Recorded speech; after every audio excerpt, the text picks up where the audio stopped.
Assalamualaikum warahmatullahi wabarakatuh. Halo anak-anak semua, jumpa lagi dengan PJOK. Nah, seperti yang sudah kalian lihat pada tayangan kali ini, kita bersama-sama akan belajar tentang olahraga badminton. Gimana permainan yang ditampilkan oleh atlet-atlet yang kalian lihat ini? Luar biasa bukan? Iya, luar biasa sekali. Apalagi atlet-atlet ini adalah merupakan atlet kebanggaan Indonesia yang mampu berkiprah di tingkat internasional. Nah, untuk pada pertemuan kali ini kita belum membahas tentang teknik dasar ataupun gerak dasar. Namun kita akan masih membahas tentang betul sekali, mulai dari sejarah, sarana dan prasarana serta peraturannya. Oleh karena itu, yuk kita saksikan slide berikutnya.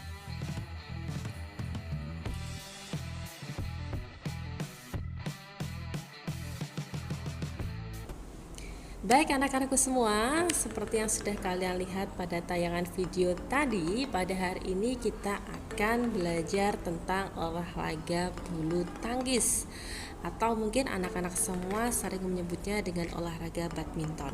Sudah familiar ya dengan salah satu olahraga ini? Oke, atau mungkin ada yang ingin jadi atlet bulu tangkis? Oh, ternyata banyak. Oke, sekarang anak-anak semua, untuk persiapan pada pembelajaran hari ini kita masih belajar tentang secara teoritis dulu, mulai dari sejarah, kemudian sarana dan prasarana serta berbagai hal lainnya. Sekarang kita buka halaman 20 hingga halaman 32. Nah, pada pertemuan hari ini anak-anak semua akan belajar sejarah, sarana dan prasarana, jenis peraturan, dan juga peraturan dalam permainan badminton itu sendiri. Nah, harapannya setelah kita selesai pembelajaran ini, anak-anak mampu menjelaskan beberapa sejarah dan juga teknik dasar dari olahraga bulu tangkis, mulai dari kombinasi gerak dasar lokomotor, non-lokomotor, manipulatif, dan berbagai permainan bola kecil pada bulu tangkis. Selain itu, harapannya nantinya anak-anak mampu mempraktikkan kombinasi gerak dasar lokomotor, non-lokomotor, dan manipulatif dalam bulu tangkis. Karena pada saat ini kita masih pembelajaran jarak jauh, nanti kita menyesuaikan ya untuk praktiknya. Oke, yang pertama kita akan masuk pada sejarah permainan bulu tangkis. Permainan bulu tangkis ternyata sudah berkembang sejak 200 tahun lalu di Mesir kuno. Nah, permainan bulu tangkis di tingkat internasional dinaungi oleh BWF atau Badminton World Federation. Sedangkan di tingkat nasional, organisasi yang menaungi bulu tangkis di Indonesia adalah PBSI atau Persatuan Bulu Tangkis Seluruh Indonesia. Nah, ini dia salah satu atlet legendaris bulu tangkis Indonesia, yaitu Rudy Hartono Kurniawan. Beliau adalah atlet bulu tangkis yang mampu menembus tingkat olimpiade. Keren kan? Selain beliau ternyata masih banyak loh. Ada Lim Swee King, ada Susi Susanti, bahkan kemarin yang terakhir Taufik Hidayat disebut sebagai legend bulu tangkis karena smash backhandnya yang luar biasa hebat.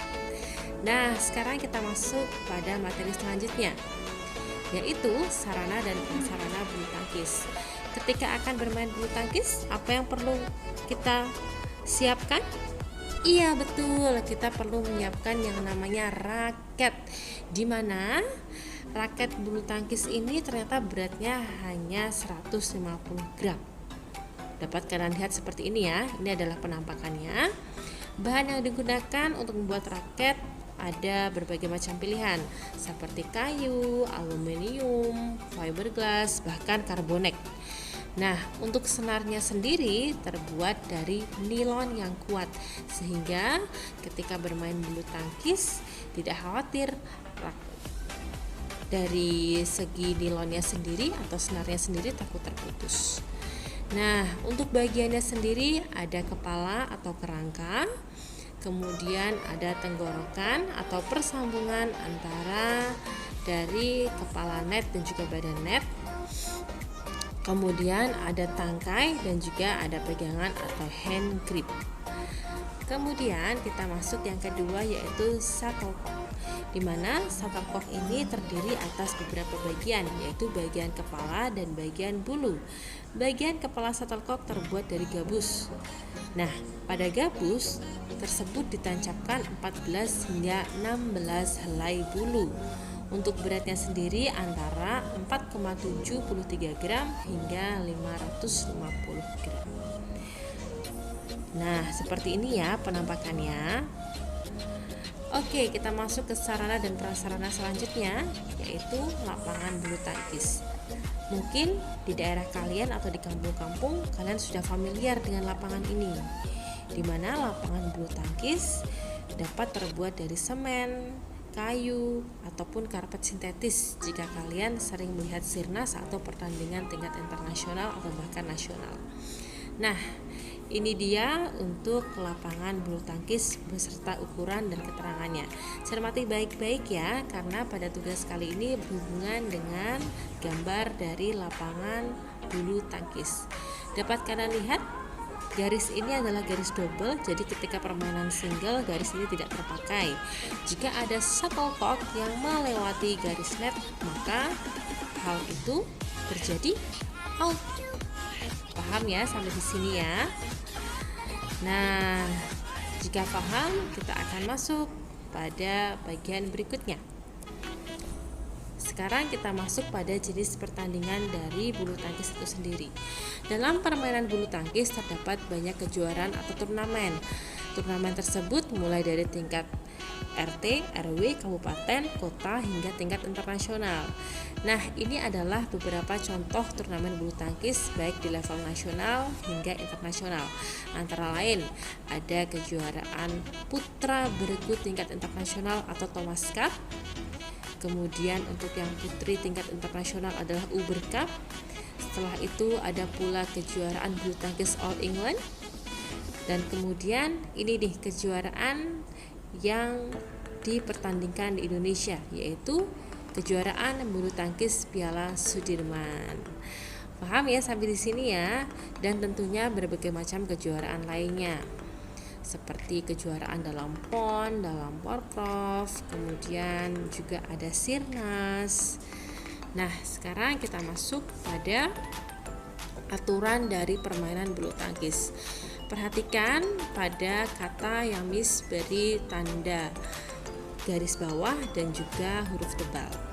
Nah, pemain dianggap menang ketika lebih dahulu mendapat 21 poin dan dengan selisih 2 poin dari lawan. Tim atau pemain yang berhasil memenangkan 2 set permainan dianggap sebagai pemenang. Pemain yang melakukan servis harus melakukan servis ke arah area servis lawan yang bersilang dari posisinya.